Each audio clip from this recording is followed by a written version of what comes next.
All right, now getting into the lower side of things, we're going to get into the pelvic girdle and the pelvis, and then we'll get into the leg. So what we're going to accomplish, we're going to talk about the pelvic girdle, we're going to get into the bones and ligaments found in the pelvis, look at the 3 regions of the hip bone and talk about their landmarks, and then talk about the openings we find in the pelvis and the boundaries of the greater and the lesser pelvis. So the pelvic girdle is formed by a single bone called the coxal bone. And this is going to be where we attach the lower limb, right? So both lower limbs are attached here. The hip bone or the coxal bone, depending on what resource you're using, is joined to the axial skeleton through its attachment to the sacrum. And so the pelvis is made up of, in its entirety, 4 bones. 2 coxal bones, right? 1 hip for each side, the sacrum, and the coccyx. So this is the pelvis all together. So we see the sacrum, which we've already talked about for the most part, and then here we have each of the coxal bones. So there's one on this side, one on the other, right? Coccyx down here below, right? Sacrum right here. So those 2 pieces we are already familiar with, but the coxal bones on each side are new.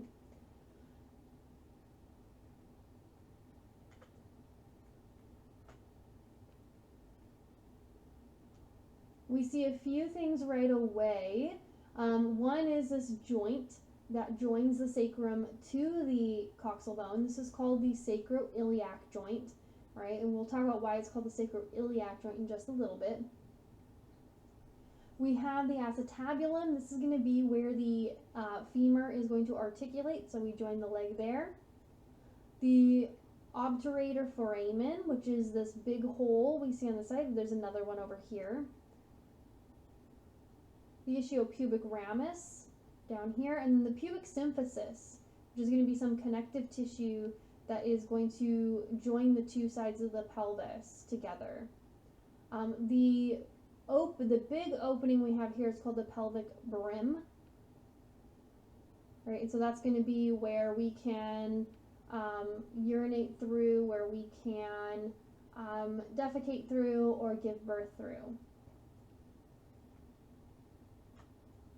So let's take a look at the coxal bone. There's a lot of components to this one. So there's not a lot of bones in the pelvis, but there's a lot of features. Let's talk about the regions first, and then we'll talk about some of the components in each. So we have the ilium, which is this big piece we see in green. We have the pubis, which is in purple. And then we have the ischium, which is in orange. So those are our 3 pieces, the ilium, the ischium, and the pubis. Right, just based on the names, you probably have an idea of how they face, with the pubis being facing the anterior side. If we look at the ilium, we have the iliac crest. So you think about like your hip and what you can feel with your hip. It's going to be part of that iliac crest. We have the iliac spine in the posterior sides, both superior and inferior. We have the greater sciatic notch, so you think what's going to maybe be traveling along there. We have the anterior superior iliac spine and anterior inferior iliac spine. So if you at least remember the direction that it faces, you can remember most of these terms for the ilium. The acetabulum already mentioned. Again, this is going to be that rounded out area where we are going to articulate the femur for the leg. With the pubis, we have the pubic body, we have the pubic tubercle, which is going to extend out. And then we have the articular surface of the pubis. This is where both of the coxal bones would come together at the pubic symphysis. Coming down, we have the ischiopubic ramus, which is joining the ischium and the pubis together. Another tuberosity on the ischial side. We have a couple other little notes here, the ischial body, the ischial spine, and the lesser sciatic notch. So the greater sciatic notch, the lesser sciatic notch. And then again, the obturator foramen, which is the big hole there. Right, and so this is on the medial view, this is going to be, we're going to see all the same things just at a different angle.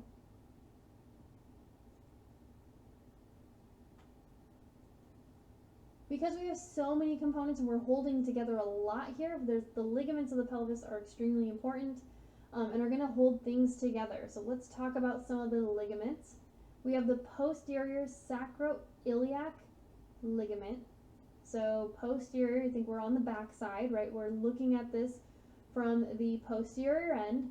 So the posterior sacroiliac ligament is going to be the ligament on the back side that connects the sacrum to the ilium. We have the sacrospinous ligament right here, joining us across from the base of that, or the bottom of that sacrum across. We have the sacrotuberous ligament, same thing but going a little bit lower. Right, and then this is just showing another one of those ligaments on the side here. That's going to be the sacrospinous ligament as well on this side, just without the sacrotuberous one so that you can see it. So there's really 3 main ligaments, and they'll be repeated on each side, right? So it's 6 total.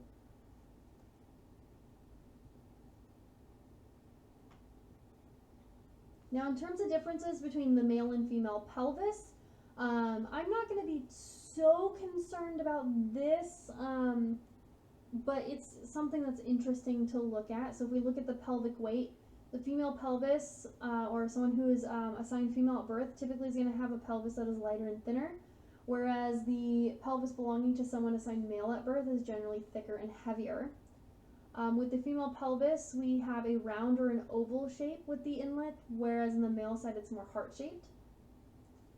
The lesser pelvic cavity is shorter and wider when we look at the female pelvis compared to a longer and more narrow one in the males. And then the pelvic outlet shape is rounded and larger in the females and smaller in the males. So here's what we're looking at if we're looking at female versus male. So you can see kind of everything's a little bit shorter, wider, more oval shaped in the female side, and this is mainly so we can accommodate childbirth, whereas on the male side we see it's taller, it's more perfectly round in comparison. Moving from that down to the lower limb, we're going to talk about the bones we find in the lower limb and their different, the different regions, as well as the different bony markings we can find, the landmarks that we can find on those bones down to the foot. Another 30 bones are making up the lower limb. I'm seeing a trend here, right? We have 3 regions. We have the thigh, which is going to be hip to knee. We have the crural region. It says forearm. That should be crural region. That takes us from the knee to the ankle, which has the patella, tibia, and fibula. And then in the foot, we have from distal, underneath the ankle, we have the tarsal bones, the metatarsal bones, and the phalanx bones again. Very similar pattern here. The difference, though, is that we only have 7 tarsal bones compared to the 8 carpal bones, and we have an additional bone in that lower leg with the addition of the patella.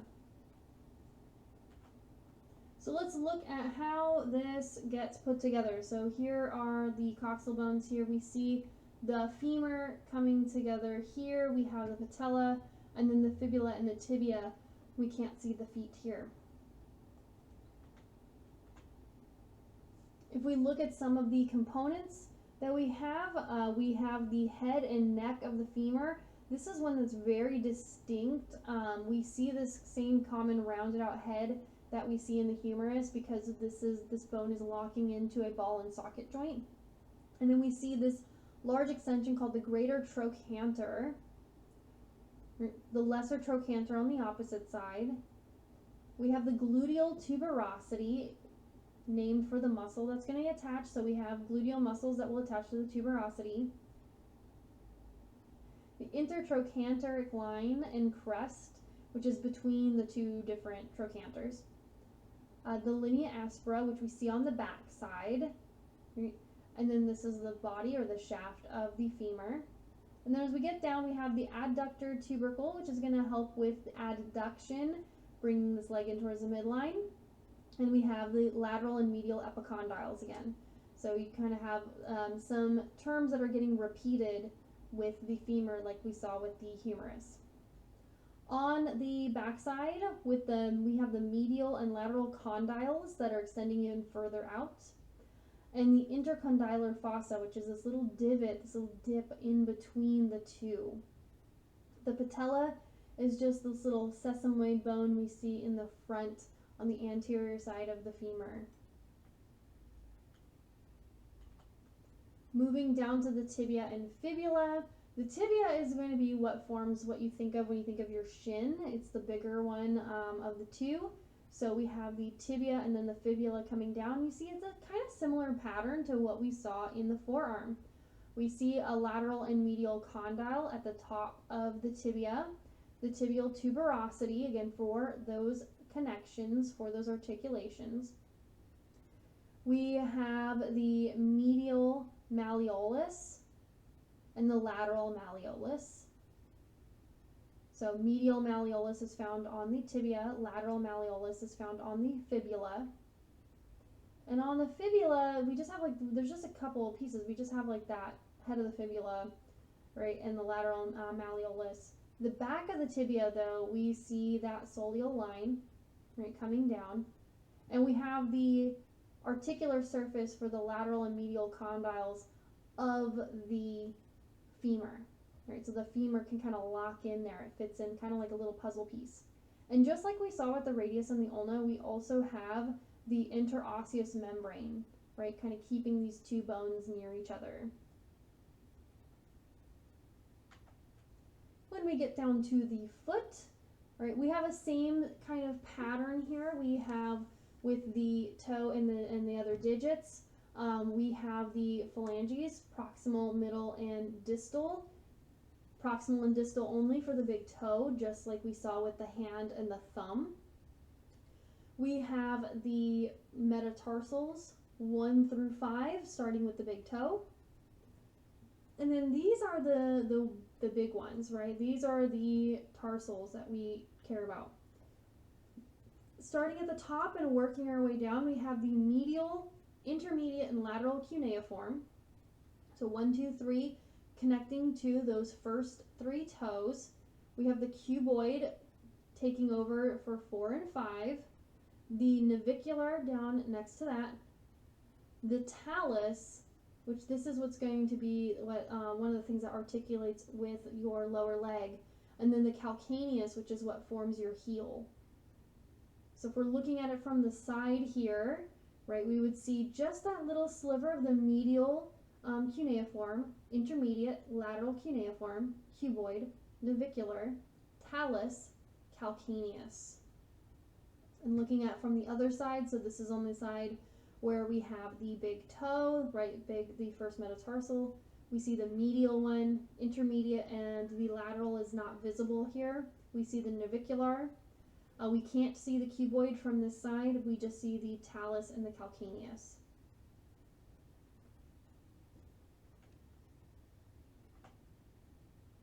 Right, finishing this one off, just because this is a relatively short chapter, we're going to get into the embryonic development of the appendicular skeleton. So just like we talked about with the axial skeleton, we're going to dive into how bones form in the developing fetus as well. So we first start to see limb buds develop near the 4th week of development, so week 4 of someone being pregnant. These limb buds are just like little tiny projections of flesh that don't really have much just yet. With all of the limb bones, with the exception of the clavicle, they all use endochondral ossification. Again, if you don't remember what endochondral ossification is, please go back to the bone development video and I talk about it there. We see the first ossification centers forming around week 12 of development, and the secondary ones don't actually form until after birth, right? So most of the time while we're in the womb, at least in the limbs, we are seeing a mainly cartilaginous base for the bones that we haven't fully become bony until after we're born through that development process as an infant.